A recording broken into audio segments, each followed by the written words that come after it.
네, 여러분 안녕하세요. 복잡한 문법을 이해하는 단순한 원리 원포인트 문법 시간입니다. 저는 이 강의를 진행하고 있는 영어 원서 리뷰 전문가 조시영이고요. 이번 강의는 베이직 포인트 10번째 강의로 이번 시간엔 원형 부정사에 대해서 한번 이야기해 보려고 합니다. 우리 근데 지난 베이직 포인트 시간에 투부정사에 대해서 한번 이야기했었습니다. 투부정사 이름 복잡하긴 하는데 부정사라는 말 자체가 동사 원형이라는 의미입니다. 부정사, 동사 같은 경우는 시제나 인칭에 따라서 정해지게 되는데 정하지 않은 형태, 한마디로 동사 원형이란 의미고, 동사 원형 앞에 이렇게 to를 붙이면서, 이 to를 붙이면서 뭐다? 시간차의 개념이 담기게 된다. 이 시간차의 개념을 담으면서 이것을 여기저기 재활용하는 것이 to 부정사라고 얘기를 했는데요. 자, 원형 부정사 같은 경우는요, 이 to 부정사의 to가 이게 빠져 있는 거예요. to가 빠져 있는 거. to가 빠져 있는 거. to가 빠져 있다 보니까 이거 이름 자체를 그냥 원형 부정사라고 합니다. 아니 to 붙이면 to 부정사고 그냥 to 빠져 있으면 그냥 부정사라고 하면 될 거를 왜 또 원형 부정사라고 해요? 근데 그래도 to 부정사랑 좀 대응시켜서 얘기를 하느라고 원형 부정사라 부르는 거고요. 앞에도 그냥 사실 그냥 인피니티브라고만 해도 부정사 맞는데, 그렇죠? to가 빠져 있다, 앞에 아무것도 안 들어 있다라는 의미로 bare infinitive, bare 하면 뭔가 빈, 벌거벗은 이런 의미잖아요. bare infinitive라고 부릅니다. 근데 앞에 말씀드린 것처럼 to를 붙이면서 어떤 시간차의 개념이 담긴다고 했잖아요. to를 뺐다는 얘기는, 즉 원형 부정사 썼다는 얘기는 to의 어떤 시간차의 개념에 뭔가 이슈가 있어가지고 걔를 빼냈다라고 생각을 하시면 됩니다. 자, 일단은 예문을 가지고 한번 이야기를 해볼게요. 자, 스티브 등장을 시켜볼게요. 한번 스티브 등장해주세요. 스티브가요, 동작갑니다. asked, 물어봤어요. 그럼 뭔가 요청했어요. 동작을 했는데 대상은요, 피터라네요. 피터한테, 근데 안 끝났어요. 피터한테 요렇게 해달라고. To clean the room. 방이 지저분한가 봐요. 방을 좀 치워달라고 요청했습니다. 가 되네요. 자, 투부정사 나왔어요. 이거 뭐 투부정사의 무슨 용법이 아니라 시간차의 개념 가지고 스티브는 요청했어요. 피터한테, 야, 방이 어지러운 것 같아. 피터, 좀 방 좀 치워줘. 아직 안 치웠었는데 앞으로 좀 해줘. 시간차의 개념 담아가지고 그냥 의미 파악 쓱 하시면 되죠. 어려움 없어요. 그쵸? 잘 보셨어요. 자, 투부정사 근데 일단 쓰였다는 거 한번 보시고요. 동일한 어떤 구조인데요. 동작 부분의 의미를 조금 달리 가볼게요. 스티브가요, 이번엔 동작 가는데 helped, 도와줬대요. 도왔는데 마찬가지로 피터가 to clean the room. 피터가 청소하는 거를 청소하도록 도왔다고 하네요. 자, 스티브는 도와서 피터가 이제 앞으로 청소하도록 도왔습니다. 그냥 투부정사의 시간차 개념 넣어가지고 의미 파악하면 됩니다. 뭐 어려움 없어요. 자, 근데 잠깐 여기서 잠깐 참고로요, 요런 문장 구조 형식을요, 일부에서는, 다 일부라고 해봤자 우리나라에 있는 문법 학자들인데 어쨌든 우리나라에서는요, O 형식이라고 칭합니다. 근데 어떤 문장 구조냐면요, 보세요. 주어 다음에요, 서술어가 나오고 그 다음에 대상 다음에 다시 서술어가 나와요. 즉 우리가 쓰는 용어로 따지면요, 행위자가 나온 다음에 동작이 나오고 그 다음 대상이 나온 다음에 대상의 동작으로 연결돼요. 무슨 말인가 하니 이 부분이 포인트인데, 자 보세요. 클린하는 주체가 누구예요? 방을 치우는 주체 스티브예요? 아니에요. 스티브는요, 요청했고요, 피터가 청소해요.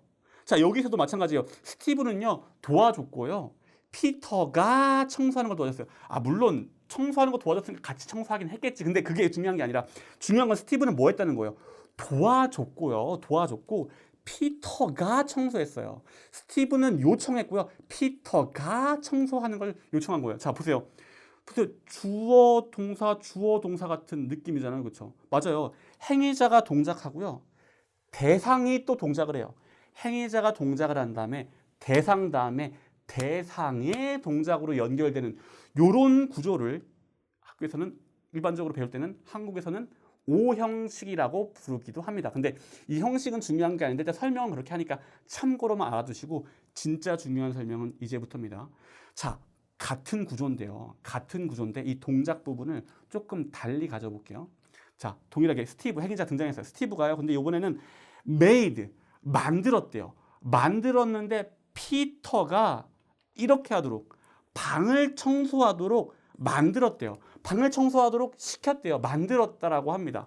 자, 문장 구조 동일한 구조죠? 그쵸? 스티브가 동작했고 대상 보고 요렇게 하도록. 그쵸? 같은 구조인 게 일단 보이셔야 돼요. 같은 구조죠. 근데 to 써 있잖아요. to 써 있잖아요. 근데 재밌는 게 이 경우는요. to를 빼요. 그래서 동사 원형이 나와 있고요. to를 뺐기 때문에 이때 원형 부정사라고 부릅니다. 근데 중요한 건 뭐냐면요. to를 왜 뺐냐예요. 자, to를 왜 뺐냐면요. 그 이유는요. 이 make라는 단어의 의미 때문에 그래요. 자, to 부정사는요. 기본적 개념이 시간차죠. 근데 시간차에는 필연적으로 약간 불확실성의 개념이 녹아 있어요. 무슨 말인고 하니 보세요. 스티브가요 요청했어요. 피터한테 방 좀 치워달라고 요청했어요. 방 안 치워졌으니까 방 좀 치워줘. 근데 실제로 치워줄지 안 치워줄지는 사실 몰라요. 피터 맘이죠. 요청을 그냥 했고 방 좀 이렇게 치워줘. 미래지향적임이 어떤 시간차의 개념 때문에 필연적으로 약간 진짜 치웠는지 안 치웠는지는 모르는 약간의 불확실성의 뉘앙스가 살짝 녹아 있는데 make는요 단어의 의미 자체가 확실성을 담고 있어요. 무슨 말인고 하니 스티브는요 만들어서 피터 보고 이렇게 좀 해줘가 아니야. 피터 너 일로 와가지고 이거 확실하게 해. 얘를 가지고 확실하게 뭔가 시켰다, 확실하게 했다 라는 의미가 make 자체에 담겨 있어요. 그래서 to 부정사가 가지고 있는 그 시간차가 담고 있는 약간 불확실성의 개념이 좀 안 어울립니다. 피터 데려다가 확실하게 시켰다 라는 의미이기 때문에 to 부정사가 어울리지 않아서 to를 빼요. to를 빼가지고 동사 원형 형태가 그대로 남아 있습니다. 그리고 이런 식으로 쓰이는 게요. 3개 정도 있는데요. make, have, let 3개 정도가 있다라고 하고 이걸 따로 묶어가지고 사역동사, 누군가한테 확실하게 뭔가 시키는 동사다라는 뜻에서 사역동사라고 부르기도 합니다. 의미 차이는 약간씩 있어요. make 같은 경우는 의미가 되게 세요. 뭔가 확실하게 시키다라는 의미고 have 같은 경우는 좀 의미가 약해져가지고 그냥 하도록 하다, 웬만하면 좀 하도록 하다 이런 의미고 let 같은 경우는 의미가 더 약해져가지고 원한다면 해, 약간 허용하다, 하게 내버려두다 정도의 의미가 살짝 다르긴 한데 어쨌든 to 부정사의 시간차 개념에서 오는 불확실성이 어울리지 않아가지고 to를 뒤에 뺍니다. 그래서 예를 들어서 let을 써도 스티븐요 let 내비를 줬어요. 하도록 했어요. 피터한테 to를 없이 clean the room 피터에게 방을 치우도록 허락했습니다. 피터가 좀 원했나 봐요. 알았어, 그렇게 치우도록 해. 피터에게 방을 치우도록 했습니다. 이런 의미. 이때는 to를 쓰지 않는다라는 것.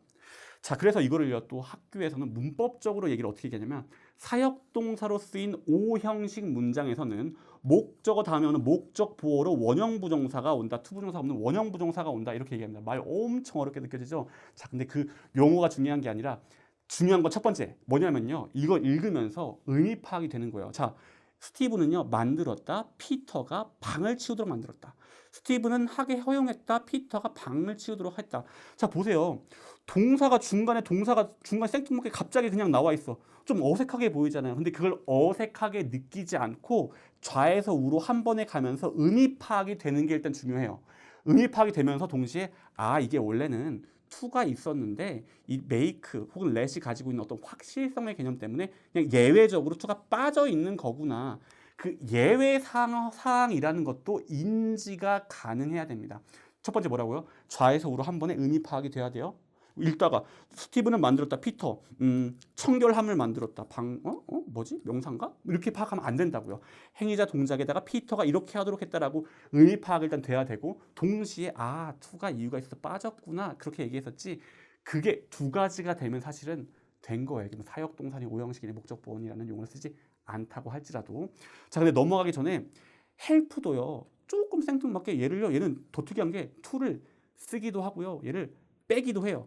근데 얘는 사실 정확히 말하면 딱히 이유는 없어요. 근데 정확히 말하면 help라는 단어의 특징이 뒤에 to 부정사가 연달아 올 때 to를 그냥 빼는 경향이 있어요. 왜 그런지는 잘 모르겠어요. 약간 습관적으로 좀 약간 빼요. 그래서 얘를 넣기도 하고 빼기도 하고 둘 다 맞습니다. 근데 얘를 또 구분하자니 좀 애매한데 사역동사 막 시키는 것도 아닌데 좀 애매한데 근데 얘는 왜 쓰기도 하고 빼기도 해 좀 애매한데 그냥 얘를 준사역동사다. 사역동사랑 조금 비슷하다. 그래서 넣기도 하고 빼기도 한다라는 뜻에서 준사역동사라고 부르면서 얘를 뭐 넣을 수도 있고 뺄 수도 있다라고 얘기하기도 합니다. help도 약간 특이한 녀석이라는 것도 같이 알아두시면서 넘어가시면 좋을 것 같아요. 자, 근데 같은 맥락으로 동사 원형 형태, 원형 부정사가 오는 게 다른 애가 또 있는데요. 자, 이유는 살짝 다릅니다. 자, 볼게요. 스티브가요 이번에는 봤어요. 봤는데 피터를 봤어요. 피터가 뭐 하는 걸 봤냐면은 클린더룸. 피터가 방을 치우는 것을 봤습니다. 자, 근데 이 경우에도요. to를요. 안 써요. 안 써. 가만. 왜 안 써?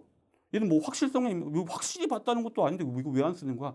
자, 얘는요. 이유가 좀 달라요. 보는 건 어때요? 보는 거. 보는 거는 보는 순간 딱 일어나고 있어요. 그렇죠? 자, 근데 투부정사는 기본적 개념이 뭐예요? 시간차의 개념이잖아요. 요청했는데 야 피터야 이렇게 좀 해줘잖아요.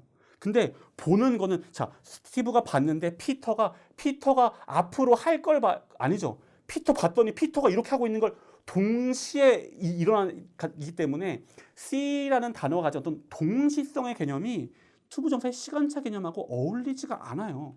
보는 순간 이미 그렇게 하고 있잖아. 그렇죠? 야 투부정사의 개념 어울리지 않는데 그래서 뺍니다. 근데 또 한 가지 참고로 보세요. 보는 순간 막 진행되고 있다. 뭐가 어울려요? ing 막 진행되고 있는 거 ing 맞아요. 그래가지고 Steve saw Peter cleaning the room. ing는 씁니다. 물론 이 둘 사이에도 약간의 뉘앙스 차이는 있어요. 자 밑에는요 ing는 뭐예요? 막 진행의 개념이잖아요. 그래서 스티브는 봤습니다. 피터가 방을 막 치우고 있는 것을 하고 있는 것을 봤습니다라는 의미고 위에는요 스티브는 봤습니다. 피터가 방을 치우는 걸 봤습니다. 그러니까 와가지고 방을 청소하고 끝났다 다 정리하고 가는 그 전체 과정을 다 그냥 봤습니다라는 의미 차이가 살짝 있긴 합니다. 근데 어느 정도 차이냐면 ing 정도의 차이예요. 우리나라 말로도 사실은 피터가 방을 청소하고 있는 것을 봤습니다랑 피터가 방을 청소하는 걸 봤습니다랑 약간 하고 있는 중인 것을 봤습니다. 의미 차이 약간 있듯이 ing 정도의 의미 차이가 살짝 있다 뿐이지 어쨌든 기본적으로는 같은 구조 비슷한 뭐 의미입니다. 살짝 ing 있냐 없냐의 차이가 있을 뿐이지 중요한 건 뭐냐면은 중요한 거는 이것 역시도 좌에서 우로 한 번에 읽으면서 의미 파악이 돼야 돼요. 자, 스티브는 봤어요. 피터가 방을 치우는 거 봤습니다. 동사 원형이 중간에 왔는데 동사 원형이 그냥 동사가 중간에 와도 되는 거야? 어색하게 생각하지 않고 to가 원래 있어줘야 되는데 see, 보다라는 의미가 가진 어떤 동시성의 개념이 to랑 어울리니까 그냥 뺐더라. 그리고 얘도 마찬가지로 스티브는 봤습니다. 피터가 이렇게 방을 치고 있는 것을 봤습니다. 그냥 ing 개념 넣어가지고 얘가 이렇게 하는 걸 봤습니다라고 의미 파악이 일단 되는 것이 중요하고 의미 파악이 되는 게 일단 중요하고 이게 특이하네. 특이한데 얘가 예외적인 사항이었지라고 인지하는 것. 그게 중요합니다. 그리고 이게 이렇게 써있든 이렇게 써있든 써있으면 써있는 그대로 ing라고 써있으면 ing의 느낌을 확 살리면서 그냥 to 없이 써있으면 그냥 봤습니다. 얘가 이렇게 하는 걸 봤습니다. 라고 그냥 안 써있으면 안 써있는 대로 그 의미 그대로 잘 파악하면서 넘어가시면 돼요. 이런 방식으로 쓰이는 애들이요. 자, 보다, see, watch, look at 혹은 듣다, 그 다음에 뭔가 느끼다, 알아채다 다 뭐예요? 뭔가 보고 듣고 느끼는 건데 하는 순간 바로 일어나는 동시성 개념이 어울리는 애들 있죠? 이런 애들은 이런 방식으로 쓰여요. 그래서 그리고 보고 듣고 느끼다 해서 지각동사라고 얘기하기도 합니다. 지각동사. 그래서 문법책에서는 O 형식으로 쓰인 지각동사의 목적 보어는 원형 부정사나 뭐 ing 형태가 온다. 이렇게 설명하기도 해요. 자, 근데 복잡해 보여. 중요한 건 그게 아니라 용어가 중요한 게 아니라 좌에서 우로 한 번에 보면서 어색하지 않게 의미 파악할 수 있는 것. 그리고 이게 예외적인 사항이라고 인지가 가능한 것이라는 게 그게 포인트가 되겠습니다. 자, 정리를 해볼게요. 일단은 기본적으로 to가 그냥 진행이 되면서 to가 왔을 때 이렇게 얘네들 다 같은 구조의 하에 있다는 것들이 일단 보이셔야 돼요. 가면서 to가 와서 이렇게 시간차의 개념 넣어가지고 의미 파악하면 되는데 경우에 따라서 확실성의 개념, 얘를 확실하게 가서 만들었다. 확실성의 개념 때문에 to가 빠지기도 하고 보는 순간 바로 일어나는 어떤 동시성의 개념 때문에 to가 빠지는 경우도 있더라. 또 경우에 따라서는 help 같은 경우는 help가 유일합니다. 얘는 넣기도 하고 빼기도 하고 약간 지멋대로요. 약간 이런 애도 있더라. 그리고 이때 동사 원형이 쓰여 있죠. 이럴 때 원형 부정사라고 부르더라. 라는 게 오늘의 핵심이에요. 중요한 거는 여러분들 좌에서 우로 한 번에 보면서 의미 파악이 바로바로 되는가 확인 한번 해보세요. 의미 파악이 써있으면 써있는 그대로 바로 파악이 돼야 되겠고 또 이렇게 동사 원형이 왔을 때 뭔가 특이한데 맞아 to가 왔는데 to의 시간차 개념이 어울리지 않아서 뺐다고 했지 약간의 예외적인 사항이지 라고 인지를 하면서 넘어가야 된다는 거. 이 다음 과정은요 뭐냐면요 여러분들이 많은 문장을 보면서 혹은 내가 말해보면서 써보면서 체득을 하는 게 포인트입니다. 한 번 보는 것만로는 안 될 거예요. 오늘은 그냥 한번 의미 파악을 한번 좌회속으로 한번 해보시는 정도고 앞으로 많은 훈련을 통해서 이런 문장들을 많이 만나보고 많이 쓰면서 자연스럽게 내 걸로 만드는 과정이 좀 필요하긴 합니다. 어쨌든 원형 부정사의 핵심적인 개념 오늘 이렇게 다뤄보겠습니다. 근데 끝내기 전에 한 가지만 더 말씀드릴게요. 우리는요, 한국에서는요, 원형 부정사를 말을 요런 맥락에서만 원형 부정사라는 말을 쓰고요. 또 근데 사실 원형 부정사가 동사 원형이랑 같은 말이에요. 그래서 예를 들면은 근데 동사 원형이라는 말을 또 따로 만들어가지고 따로 써요. 예를 들면은 뭐 조동사 뒤에는 동사 원형이 온다라고 말을 하지 조동사 뒤에는 원형 부정사가 온다라고 얘기하진 않잖아요. 사실 둘이 같은 말인데. 근데 다른 나라, 영미권을 비롯해서 우리나라 외에 다른 나라들은요, bare infinitive 원형 부정사가 랑 동사 원형이란 의미로 원형 부정사를 써요. 원형 부정사가 쓰이는 경우가 이런 경우도 있고 아까 말한 것처럼 조동사 뒤에도 뭐 동사 원형이 온다라고 할 때도 helping verb 다음에는 bare infinitive가 온다라고 얘기하거든요. 그러니까 한마디로 원형 조동사 다음에 원형 부정사가 온다라고 말하는 것과 다름없어요. 근데 실제로는 우리는 동사 원형이랑 원형 부정사를 분리해 가지고 원형 부정사를 이런 상황에서만 쓰고 있지만 실제로는 그냥 원형 부정사란 말은 동사 원형이랑 같은 말인 것이다 라고 알아는 두세요. 이게 왜 이렇게 차이가 있냐면요. 우리나라에서는 투부정사 설명을 잘못하다 보니까 이게 설명이 다 꼬여가지고 좀 엉망으로 된 것 같아요. 근데 실제로 그래가지고 문법책 원서를 보다 보면 되게 헷갈릴 때가 많거든요. 근데 bare infinity는 기본적으로 동사 원형이다. 특이하게 동사 원형을 쓰는 경우가 있는데 이거는 투가 빠지는 이유가 있다. 이게 오늘 설명한 거고 꼭 이런 경우 말고 동사 원형이 쓰일 때도 원형 부정사 bare infinitive라는 용어를 쓴다라는 것도 함께 알아두셔야지 나중에 여기저기서 공부하실 때도 그 부분 어렵지 않게 적응할 수 있을 것 같습니다. 거기까지 같이 알아두시면 원형 부정사에 대해서는 거의 깔끔하게 알고 있다라고 할 수 있을 것 같습니다. 고생 많으셨고요. 다음 강의에서 또 만나는 거 할게요. 감사합니다.